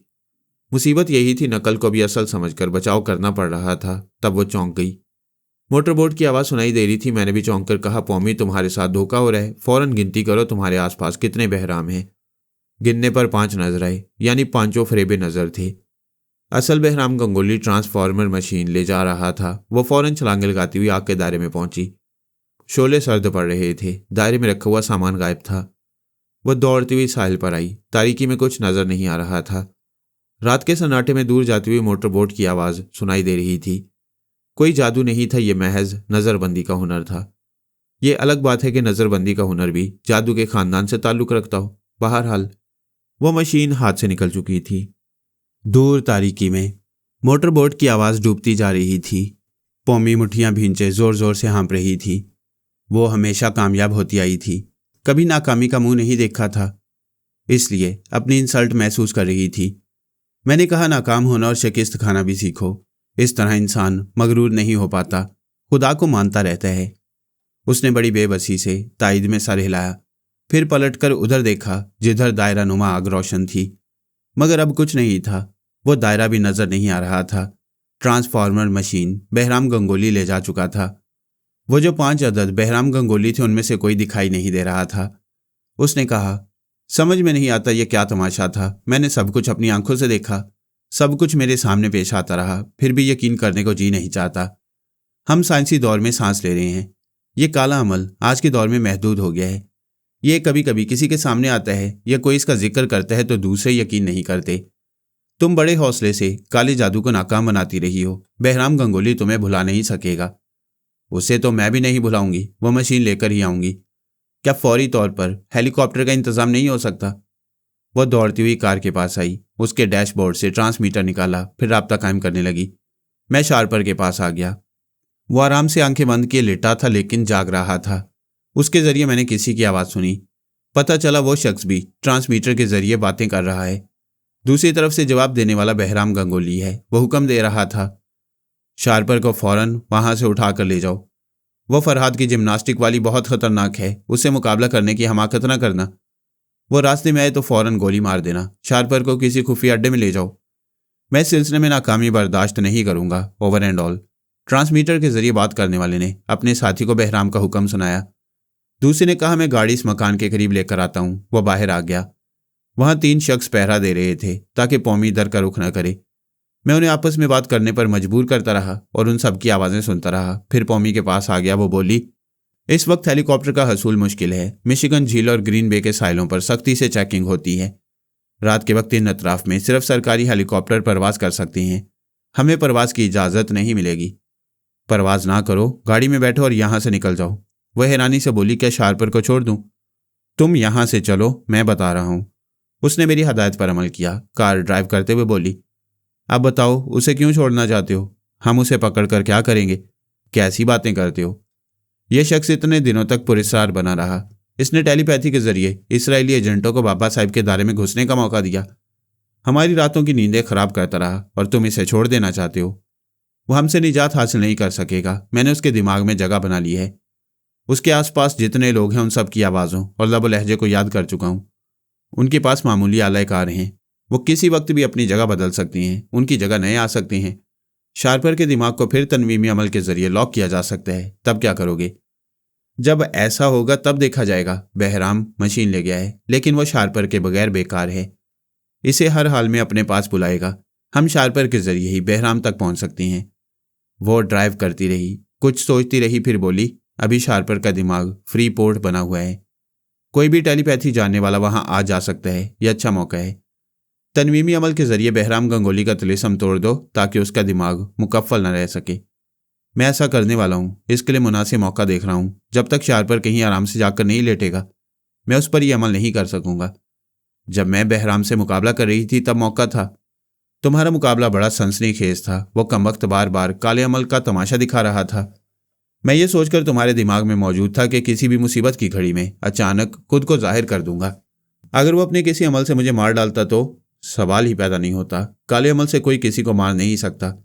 अगर ऐसी कोई मिसाल मिलती है तो मरने वाला निहायत बुज़दिल और पस्त हिम्मत होता है। वो दहशत ज़दा हो जाता है। बाज़ हालात में खून की कह करता हुआ मर जाता है। जो लोग गैर मुतज़लज़ल ईमान रखती हैं, मजबूत कुव्वत इरादी के मालिक होते हैं और हौसलामंद होती हैं, उन पर आज तक काला जादू असर न कर सका। ताज़ा तरीन मिसाल खुद तुम्हारी है। वह तुम्हें एक नहीं 6 बहराम गंगोली के जरिए दहशत ज़दा करता रहा, उलझाता रहा, लेकिन तुम्हें जान से न मार सका। जब वो मशीन लेकर फरार हो रहा था तो तुमने खुद को जाहिर क्यों नहीं किया? उसने काले अमल के जरिए सिर्फ तुम्हें नहीं मुझे भी उलझा दिया था। मैं हैरान था कि असल बहराम गंगोली कौन है और असली तलवार कौन सी है। बाद में इंकशाफ हुआ तुम 5 के दरमियान घिरी हुई थी। छठा जो असली था वो मशीन लेकर फरार हो रहा था। मोटरबोट की आवाज़ सुनकर हमें अपनी गलती का और उलझने का एहसास हुआ, लेकिन उस वक्त तक देर हो चुकी थी। मुझे अब कहाँ जाना है? शिकागो पहुंचो, मैं आ रहा हूं। बहराम गंगोली किसी ज़ेरे ज़मीन अड्डे में पनाह लेगा। जब तक टेलीपैथी का इल्म अपने दिमाग में मुंतकिल नहीं कराएगा, खुद को और मशीन को किसी की नज़रों में नहीं आने देगा। वो कहीं भी रूपोश रहे, हम शार्पर के जरिए उस तक पहुंच ही जाएंगे। मैं जा रहा हूं। मुझे शार्पर के पास रहना चाहिए। देखता हूं उसे कहाँ पहुंचाया जा रहा है। वो एक गाड़ी की पिछली सीट पर लेटा हुआ था। अगली 2 सीटों पर बहराम के 5 आलाकार थे, उसे कहीं ले जा रहे थे। मैंने उनके दिमाग को पढ़कर मालूम कर लिया उसे कहाँ पहुंचाया जाएगा। फिर मैंने बाबा साहब के दायरे से ताल्लुक़ रखने वाले जवान को मुखातिब किया। उससे कहा, मैं चंद ज़रूरी बातें कर रहा हूँ, उन्हें नोट करो। वो कागज़ कलम लेकर बैठ गया। मैंने कहा, बहराम गंगोली के 3 अड्डों का पता चला है। अभी ये लोग शार्पर को मिशिगन झील के साहली इलाके पर ले जा रहे हैं। शुमाली हिस्से में पहुंचकर झील को पार करेंगे, फिर ओटावा शहर पहुंचेंगे। वहां लिंकन स्क्वायर से 20 मील दूर छोटी सी बस्ती है जहां मैक्सिको के लोग ज़्यादा आबाद हैं। जनाब, मैं समझ गया। ओटावा में हमारे जवान मौजूद हैं, मैं उनसे राब्ता कायम करता हूँ। बहराम गंगोली का दूसरा अड्डा खलीज हडसन के इंतहाई जनूब में है। वहाँ एक साहली शहर मौसोनी में एक आबशार के साय में गार है। उस गार में सांपों की बहुतात है, लिहाजा लोग उस तरफ नहीं जाते। क्या वो सांप जहरीले हैं? उनमें से चंद जहरीले हैं। वो सब बहराम गंगोली के परवरदा हैं। वो समझता है जहर किन में है और किस तरह उनको अपने काबू में करना चाहिए। फिर तो वो उसी अड्डे में ट्रांसफार्मर मशीन ले जाएगा। तुम सबको मोहतात रहकर दूर ही दूर से तमाम अड्डों की निगरानी करना है। बहराम को किसी तरह शुबा न होने पाए। जनाब, इत्मीनान रखें। बहराम कभी आहट भी नहीं पा सकेगा। तीसरा अड्डा आबनाई हडसन की शुमाल मशरकी साली बस्ती में है। यहाँ एक किला नुमा रिहाइशगाह है। वो मेरे बताए हुए पते नोट करता जा रहा था। बहराम गंगोली के ये तीनों अड्डे कनाडा में थे। मैंने ख्याल ख्वानी की परवाज़ की। फिर जनाब शेख अल फारस को मुखातिब करते हुए कहा, मुझे कम अज़ कम 2 हेलीकॉप्टर की सख्त ज़रूरत है। यहाँ फ्लाइंग क्लब से हासिल करने में खासी दुश्वारी पेश आती है। मैं अभी फ्रांसीसी हुक्मरानों से रब्ता कायम करता हूँ। उनका सफ़ीर तुम्हारे लिए आसानियाँ फराम करेगा। तुम थोड़ी देर बाद मुझसे रब्ता कायम करो। मैं गुलाम के पास आ गया। हमारे आदमी ने उसे शिकागो पहुंचा दिया था। उसका हुलिया भी बदल दिया। अब वो बेहतरीन सूट में नजर आ रहा था। उसके पास हज़ारों डॉलर थे, ज़रूरत पड़ने पर और मिल सकते थे। वह एक बहुत ही महंगे होटल के कमरे में क्याम कर रहा था। बुनियादी बात यह थी कि मैंने उसके दिमाग से गुलामी के जरासीम ख़त्म कर दिए थे। अब वो एक आज़ाद इंसान था और आइंदा किसी की गुलामी कबूल करना अपनी तौहीन समझता। मैंने उसे मुखातिब किया, हेलो अहमद अल बाकी, मैं फरहाद बोल रहा हूँ। वो एकदम से उठकर अटेंशन हो गया। दोनों हाथ सीने पर बांधकर बोला, आपका गुलाम हाजिर है। मैंने हंसते हुए कहा, अभी तुम्हारा दिमाग बढ़ रहा था। तुम गुलामी को अपनी तौहीन समझते हो, फिर खुद को गुलाम क्यों कह रहे हो? मेरे आका, एक मुसलमान दूसरे मुसलमान का गुलाम नहीं होता, लेकिन ताबेदार होता है। आपकी ज़ात से मुझे आज़ादी नसीब हुई, हमेशा की गुलामी से निजात मिल गई। मेरा दिमाग हमेशा एक आज़ाद इंसान की तरह सोचेगा, मगर अपने मौसिन के काम आना, उसके हुक्म की तामील करना मेरा फ़र्ज़ होगा। मैं गुलाम ना सही, लेकिन आपसे दरख्वास्त करता हूँ, मुझे गुलाम बाकी ही कहकर मुखातिब करें। आप सलाहियतों के एतबार से आला हैं, मैं अदना हूँ, इस लिहाज से आपको आका कहा करूँगा। अच्छी बात है, ये बताओ मोरीना से रब्ता कायम किया? वो ज़रा हिचकिचाने लगा। मैंने पूछा, क्या बात है? मुझे कहते हुए शर्म आती है। बिला झिझक कहो, वरना मैं तुम्हारे ख्यालात पढ़ लूँगा। वो अटक अटक कर बोलने लगा। दरअसल वो अच्छी लगती है। कई बार मुझे बहकाने की कोशिश करती रही, लेकिन मैं दामन बचाता रहा। सोचता हूँ उससे रब्ता कायम करूँगा तो वह फिर वही हरकतें करेगी। मैं यही चाहता हूँ। वो खुद गर्ज होगी, सिर्फ तुमसे अपना काम निकालने के लिए मोहब्बत करेगी, तो तुम भी खुद गर्ज बन जाना। अगर वो दिल से तुम्हें चाहेगी तो तुम भी उससे वफा करोगे। मैंने बर्नार्ड सलैरी के दिमाग में पहुंचकर उसके अपार्टमेंट का नंबर मालूम किया। फिर गुलाम को बताते हुए कहा, फ़ोन पर रब्ता कायम करो, मैं थोड़ी देर बाद आऊँगा। मैंने फिर शेख साहब को मुखातिब किया। उन्होंने कहा, वाशिंगटन में फ्रांसीसी सफ़ीर से रब्ता कायम कर सकते हो, मैं उसकी आवाज़ सुना रहा हूँ। उन्होंने रिकॉर्डर ऑन किया। मुझे एक शख्स की आवाज़ सुनाई दी। मैंने चंद फिक्र सुनने के बाद कहा, काफ़ी है, आप इसे बंद कर दें। मैं सफ़ीर के दिमाग में पहुंच गया। जब उसे मुखातिब किया तो उसने मुस्कुराकर जवाब दिया, मुझे फ़ोन पर पता चला कि 0 चैनल पर गुफ्तगू होने वाली है। आप मेरे दिमाग में आए हैं, मैं आपको खुशामदीद कहता हूँ और अपनी बेपनाह मुसर्रतों का इजहार करता हूँ। मैंने भी उसे रस्मी सा जवाब दिया। फिर कहा, मुझे यहाँ 2 हेलीकॉप्टर्स की ज़रूरत है। ये दिन रात मेरे इस्तेमाल में रहेंगे। वो थोड़ी देर तक सोचता रहा। फिर उसने कहा, हमारा एक बेइंतहा दौलतमंद शख्स यहाँ मौजूद है। उसके पास ज़ाती हेलीकॉप्टर हैं, वो तुम्हें मिल सकती हैं। फ्रांस के उस बेइंतहा दौलतमंद का नाम फ्रांसिस फर्नांडो था। चूंकि दौलत का शुमार नहीं था, इसलिए उर्फ़े आम में किंग फर्नांडो कहलाता। सफ़ीर ने टेलीफोन के जरिए उससे रब्ता कायम किया। फिर कहा, मैं अभी तुम्हारे पास आ रहा हूँ। एक निहायत अहम मसले पर गुफ्तगू करना चाहता हूँ। तुम्हारा आना सारा आंखों पर, क्या 2 घंटे बाद नहीं आ सकते? मैं बोर्ड ऑफ डायरेक्टर्स की मीटिंग अटेंड करने जा रहा हूँ। ये मीटिंग बहुत ज़रूरी है। तुम चाहो तो 2 घंटे के लिए मीटिंग मुलतवी कर सकते हो। मेरे अलावा कंपनी के 5 डायरेक्टर्स हैं। 2 घंटे बाद मीटिंग करने के लिए हर एक को कायल करना मुमकिन नहीं। मैंने सफ़ीर से कहा, बहस न करें, उसके पास चल पड़ें, वो आपका इंतज़ार करेगा। मैं किंग फर्नांडो के पास पहुंच गया। वो रिसीवर रखने के बाद उठना चाहता था। मैंने उसकी सोच में कहा, क्या हर्ज है अगर मैं तमाम डायरेक्टर से 2 घंटे बाद का वक्त तय कर लूँ? शायद वो राज़ी हो जाएं। वो इस बात को मानता नहीं था। मैंने उसे मानने पर मजबूर किया। वो एक एक डायरेक्टर को बारी बारी फ़ोन पर मुखातिब करने लगा। उधर उसके मुखातिब जवाब में कुछ कहते थे। मैं उनके दिमाग में पहुंचकर उन्हें राज़ी होने पर मजबूर कर देता। इस तरह वो 5 डायरेक्टर्स 2 घंटे बाद मिलने के लिए राज़ी हो गई। थोड़ी देर बाद सफ़ीर उसके पास पहुंच गया। उसने मुस्कुराते हुए पूछा, क्या हुआ, तुम मीटिंग में नहीं गए? तुम्हें नाराज़ नहीं कर सकता था। 5 डायरेक्टर्स को राज़ी कर लिया है। बताओ कौन सा अहम मसला है जिस पर गुफ्तगू करना चाहते हो? उसने फर्नांडो की आंखों में झांकते हुए मुस्कुराते हुए कहा, इस वक्त हमारा पाकिस्तानी और फ्रांसीसी हीरो हमारे दरमियान मौजूद है। वो ज़रा सीधा होकर बैठ गया। हैरानी से बोला, क्या तुम कहना चाहते हो फरहाद साहब हमारे दरमियान हैं? हाँ। तुम मीटिंग छोड़ने के लिए तैयार नहीं थे। फरहाद साहब ने कहा, मैं तुम्हारे पास चला हूँ, तुम कहीं नहीं जाओगे। यहाँ आकर देख रहा हूँ तो वाकई मेरा इंतज़ार कर रहे हो। वो सर खुजाकर सोचने लगा। मैंने मुखातिब किया, मिस्टर फर्नांडो, मैं तुम्हारे दिमाग में बोल रहा हूँ। वो एकदम से उठकर खड़ा हो गया। खुश होकर बोला, क्या वाकई आप बोल रहे हैं? भाई अब तक मेरे मुतल्लिक सफ़ीर साहब बोल रहे थे। मैं यकीन दिलाने के लिए तुम्हारे अंदर बोल रहा हूँ। फरहाद साहब, ये हमारे सफ़ीर साहब मुअम्मा बनकर आए हैं। अगर सीधी तरह आपका नाम लेते तो मैं दुनिया के सारे काम छोड़ देता। मैं आपका नुकसान नहीं चाहता, इसलिए आपके दिमाग में रहकर फ़ोन करने पर मजबूर करता रहा और आप पांचों डायरेक्टर से 2 घंटे बाद का वक्त लेते रहे। ओह माय गॉड, क्या ये तुम फ़ोन करवा रहे थे? सफ़ीर ने कहा, भाई तुम लोग दिमाग में चुपचाप बातें कर रहे हो और मैं अहमकों की तरह मुंह तक रहा हूँ। मैंने सफ़ीर के दिमाग में आकर कहा, अब मैं आपके ज़रिए गुफ्तगू करूँगा, आपकी ज़ुबान मेरी मर्ज़ी के मुताबिक बोलेगी। फिर वो बोलने लगा, मिस्टर फर्नांडो, इस वक्त फरहाद अली तैमूर सफ़ीर साहब की ज़ुबान से बोल रहे हैं। मुझे 2 हेलीकॉप्टर्स की ज़रूरत है, जब चाहोगे मिल जाएंगे। वो दिन रात मेरे इस्तेमाल में रहेंगे। सारी ज़िंदगी अपने इस्तेमाल में रखो, कहो तो तुम्हारे लिए यहाँ 2-4 फ्लाइंग क्लब खोल दूँ। मैंने हंसते हुए कहा, ज़रूरत हुई तो तुम्हें भी उठा कर ले जाऊँगा, फिलहाल 2 हेलीकॉप्टर्स काफ़ी हैं। तुम कहाँ हो? न्यूयॉर्क पहुँच गया हूँ, अब शिकागो जाना चाहता हूँ। मुझे पता बताओ, मैं हेलीकॉप्टर लेकर पहुँच रहा हूँ, फिर हम साथ ही शिकागो जाएंगे। 2 घंटे बाद तुम्हारी मीटिंग है, वो कल भी हो सकती है।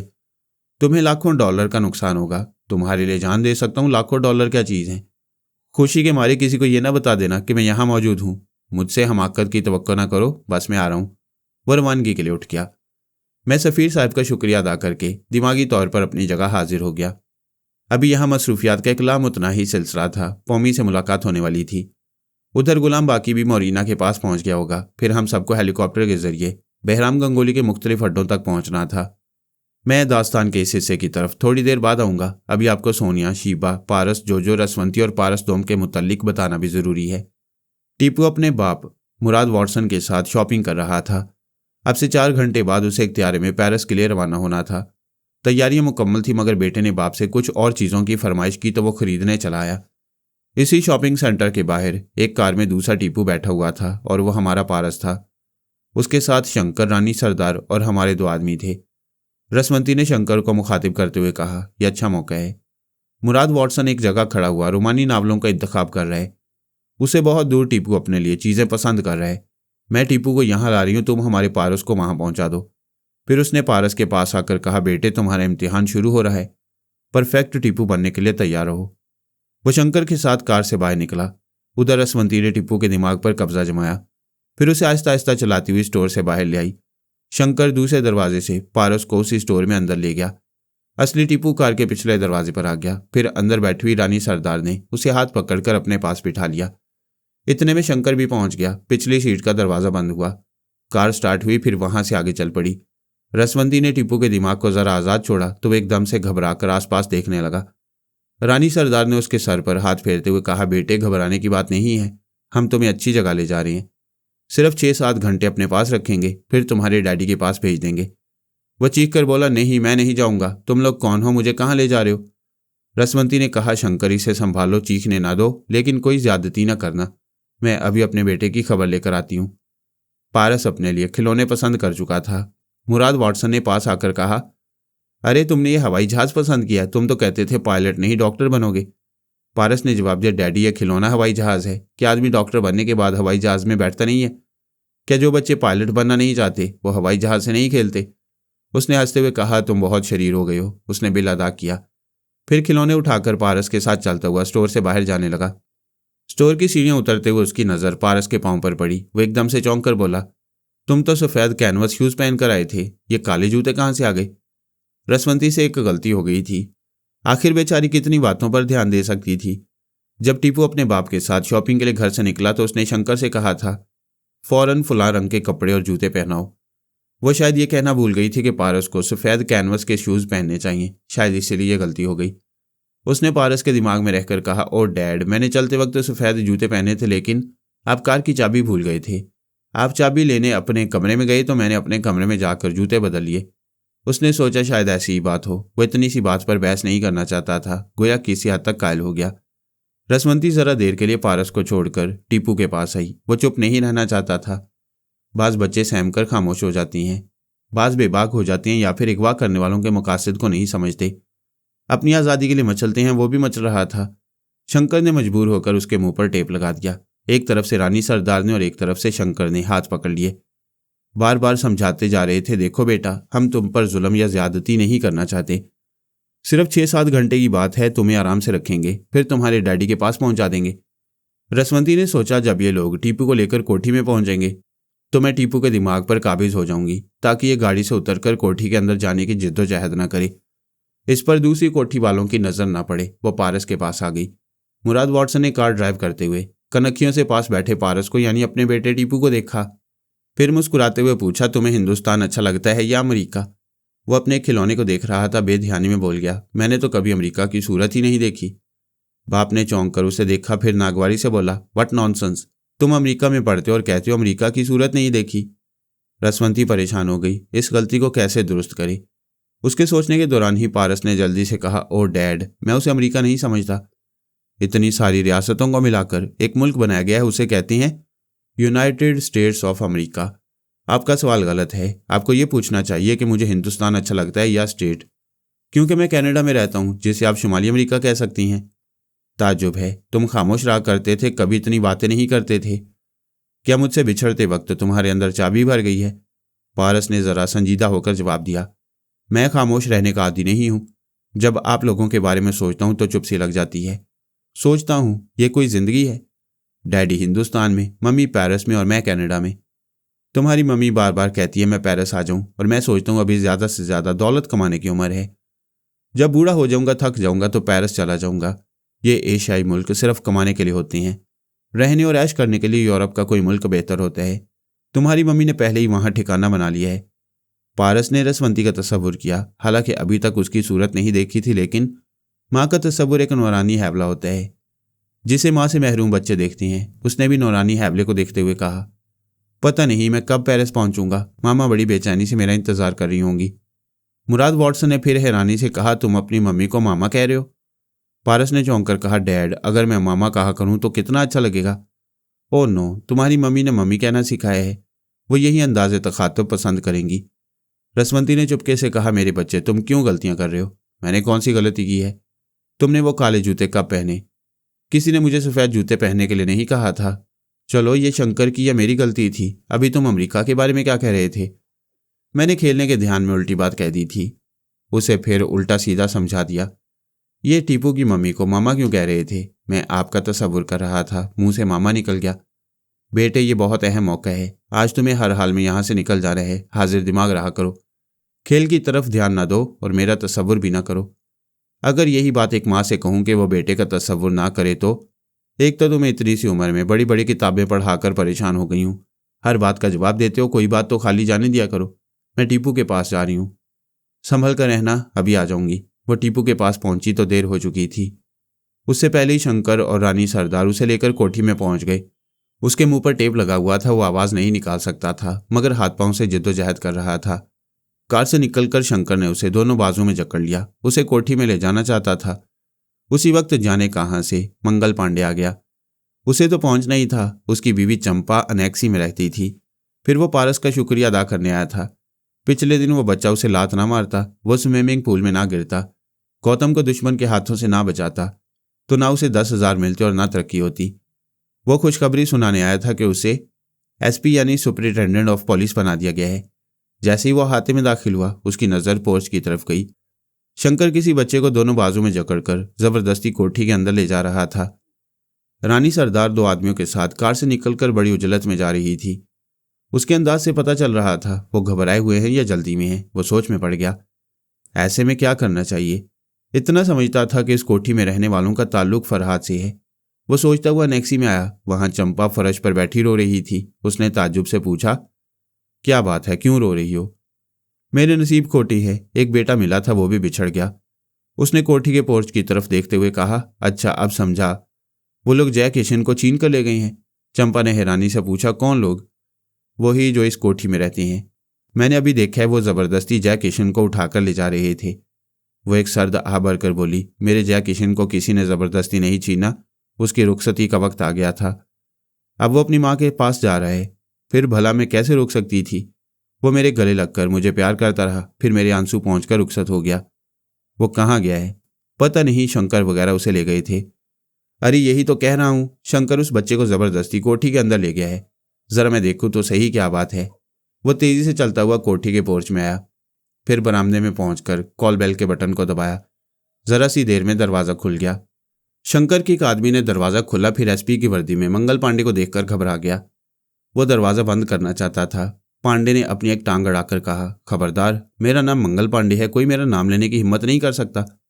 वो दरवाजा खोलने वाले को धक्का देते हुए अंदर आया, फिर तेजी से चलते हुए ड्राइंग रूम में पहुंचा। वहां एक बच्चे के मुंह पर टेप लगा हुआ था और रानी सरदार उसे गोद में लेकर पुचकार रही थी। शंकर उसे देखकर घबरा गया। वो कहका लगाते हुए बोला, कोई मेरा नाम लेने की हिम्मत नहीं करता। लोग मुझे बड़ा दारोगा कहती हैं, फिर मुझे डीएसपी कहने लगे। आज मैं एसपी बन गया हूं, कल डीआईजी और फिर आईजी बन जाऊंगा और फिर देखते रहना, एक दिन इस मुल्क का प्रधानमंत्री बन जाऊंगा। वो फातियाना अंदाज में आहिस्ता आहिस्ता चलते हुए अंदर आया, फिर अपनी नाक की तरफ इशारा करते हुए बोला, तुम क्या समझते हो ये मेरी नाक है? नहीं, हरगिज नहीं, ये कुत्ते की नाक है। दूर से मुजरिमों की बू सूंघ लेती है। मैं तो दूर ही से सूंघकर समझ गया था यहाँ किसी बच्चे को अगवा करके लाया गया है। शंकर ने जरा करीब आकर कहा, पांडे साहब, जरा दूसरे कमरे में तशरीफ ले चलें। वो उसकी बात काटकर गरजते हुए बोला, खबरदार पांडे नहीं, कोई मेरा नाम लेने की जुर्रत नहीं कर सकता। मैं एसपी बन गया हूं। शंकर ने दोनों हाथ जोड़कर कहा, एसपी साहब, जरा दूसरे कमरे में चलकर बातें करें। क्यों? दूसरे कमरे में क्यों चलूं? चोरी का माल यहां है, यही बात होगी। हमने इसे कहीं से चुराया नहीं है, किसी से छीन कर नहीं लाए हैं। यह फरहाद साहब का बेटा पारस है। मुझे उल्लू बनाते हो? अगर यह पारस है तो इस तरह क्यों मचल रहा है? इसके मुंह पर टेप क्यों लगा हुआ है?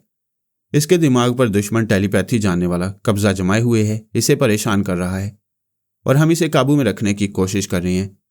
मैं नहीं मान सकता। फरहाद के सामने भला और कौन टेलीपैथी जानने वाला परेशान करेगा? तुम लोग गहरी चालें चल रहे हो, मालूम है। आज से तमाम तैयारों में जाने वाले बच्चों को सख्ती से चेक किया जाएगा और हर तैयारे में हमारे मुल्क का जासूस सफर करेगा ताकि वो बच्चे अपनी अपनी मंजिलों तक बखैरियत पहुंच सकें। सरकार ने मेरी बहादुरी से खुश होकर मुझे अमेरिका तक सफर करने की इजाजत दी है। मैं भी यहाँ के जासूसों की टीम में मौजूद हूँ। 2.5 घंटे बाद यहाँ से परवाज करने वाला हूँ, लेकिन अच्छा हुआ, जाते जाते एक कारनामा दिखाकर जाऊंगा।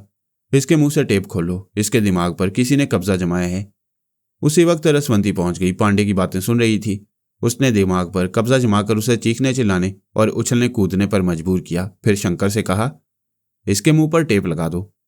शंकर ने हुक्म की तामील की और एक टेप लेकर पांडे के मुंह पर लगा दिया।